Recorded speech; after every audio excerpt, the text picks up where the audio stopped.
প্রিয় ছাত্রছাত্রী 9.2 দেখো একটা সৃজনশীল অঙ্ক প্রশ্ন 28 ত্রিভুজ ABC এর কোণ B = 90 degree, AB = 5 centimetre, BC = 12 centimetre.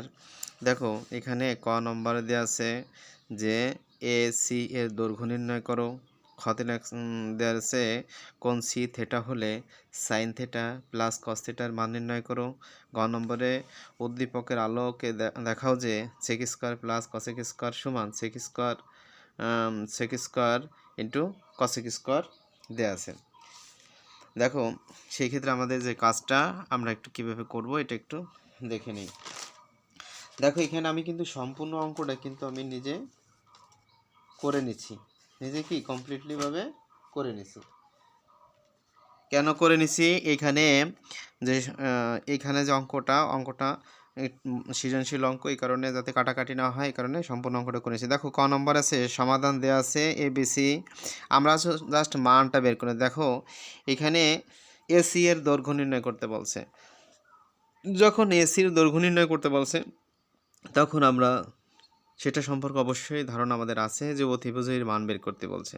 একটা ত্রিভুজ যখন আমরা অঙ্কন করব তখন আমরা ABC দিয়ে করি, তাহলে সেই ক্ষেত্রে যে বড় বাহুটা সেটা হলো অতিভুজ।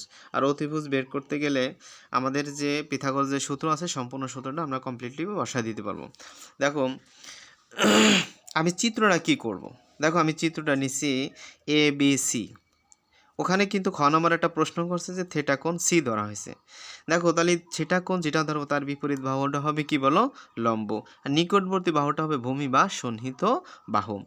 আর বড় যে বাহুটা এটা সবসময়ের জন্য আমি এক কথায় বলি যে মানে এক কথা আজীবনের জন্যই তোমার অতিভুজটা বড় বাহু হবে। আচ্ছা গেল। এবার আমরা ব্যাখ্যা দিছি। দেখো যে B কোণ 90 ডিগ্রি, AB হলো 5 সেন্টিমিটার, BC হলো 12 সেন্টিমিটার। দেখো কিউ কোণের বিপরীত বাহু, কিউ কোণের মানে সি কোণের বিপরীত বাহুটা কিন্তু 5, এটা আমরা লিখেছি। এবি সমান এত সেন্টিমিটার, সন্নিহিত বাহু ভূমি সমান সমান কত বলো? 12 সেন্টিমিটার। দেখো এখন আমি পূর্ণাঙ্গ সূত্রটা লিখছি, পিথাগোরাসের অতিভুজ স্কয়ার সমান লম্ব স্কয়ার প্লাস ভূমি স্কয়ার। তোমরা এখানে যে যত সংক্ষেপ করবা সরাসরি তুমি এসি স্কয়ার সমান BC square plus AB square plus BC square তুমি দিলেও অঙ্কটা হবে। যদি তুমি এভাবে করো তাহলে তোমার অঙ্কটা হয়ে যাবে। দেখো সেই ক্ষেত্রে আমরা এখানে কাজ করছি যে এখানে স্কোয়ারটা আমরা এই পাশে নিয়ে আসছি একবারে। AB এর মান কত? স্কোয়ার যখন এই পাশে চলে আসবে তখন কি রুট হয়ে যাবে। তাহলে সেই ক্ষেত্রে AB এর মান আমরা জানি 5, আর BCর মান কত বলো? BCর মান 12। তাহলে 5-এর স্কোয়ার করলে রুট স্কোয়ার করলে হয় 25, 12-র স্কোয়ার করলে হয় 144, এই দুইটা যোগ করলে হয় 169, 69-রে রুট করলে হয় কত? 13। দেখো আমি একটু স্পিডে বোঝাচ্ছি, তোমরা একটু চেষ্টা করো বোঝার জন্য। এইটাই হলো এসি। আমরা চিত্রতে দেখছি যে 13 সেন্টিমিটার অতিভুজ আছে, সেই অতিভুজটাই 13 সেন্টিমিটার এখানে।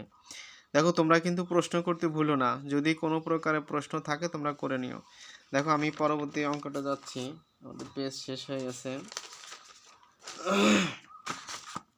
দেখো খ নম্বর হচ্ছে ক হতে প্রাপ্ত সাইন থিটা সমান AB বাই AC। তাই AB হলো এটা আমরা জানি যে লম্ব বাই সাইন সমান কত? লম্ব বাই অতিভুজ। আবার কস সমান কত? বল ভূমি বাই অতিভুজ। তা ভূমি আমাদের পাইছি কত? 12, আর AC পাইছি 13 সেন্টিমিটার। দেখো sine theta plus cos theta আমরা এখানে মানটা নিয়ে এনেছি।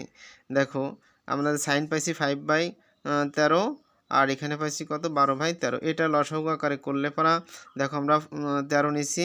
13 নিলে আমাদের কাজ কি আসে? দেখো 13 মধ্যে একবার যায়, এক দ্বারা 5 গুণ করলে কি, বা 5 গুণ করলে 5-কে 5, 13 মধ্যে 1 বার যায়, 1 দ্বারা 12 গুণ করলে 12-কে 12। ধরো 12 আর 5 যোগ করলে কত? 17। এইটা হলো কি একটা অ্যান্সার বা নির্ণয় মান। ঠিক আছে, এটা তোমরা নিতে পারো। দেখো পরবর্তী কাজটা আমি অন্য পেজে আমাদের করতে হবে, কারণ এখানে একটা ভুল হয়েছিল, তাই আমি সুন্দর করে আবার করছি। দেখো দেওয়া আছে ত্রিভুজ ABC গ নম্বর।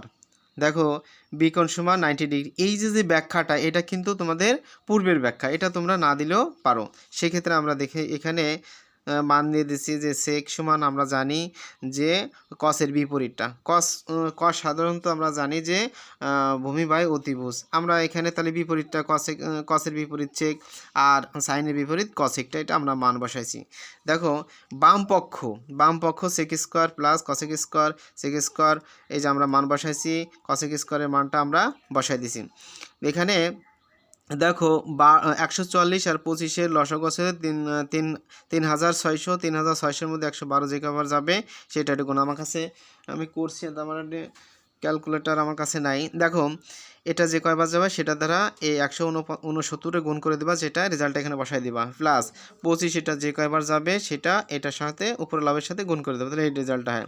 তাহলে এটা আর এটা দুইটা যোগ করলে হয় কত, 28,561, এটা যোগ করে দিলে এই রেজাল্টটা এসে যাবে। দেখো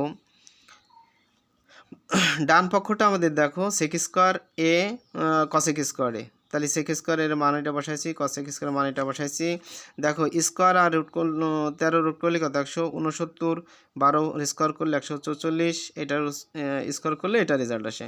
তাহলে দেখো সেই ক্ষেত্রে আমাদের এই যে রেজাল্টটা আমাদের এই লবে লবে গুণ করে দিছি, আবার এখানে হরে হরে গুণ করে দিছি, রেজাল্টটা কিন্তু সেম দাঁড়িয়ে গেছে। কোনটা দাঁড়িয়ে আছে যে আমরা বাম পক্ষে যে রেজাল্টটা দেখো 28,561, এখানে 28,561, তা আমরা লিখছি sec square plus cosec square সমান sec square into cosec square দেখানো হলো।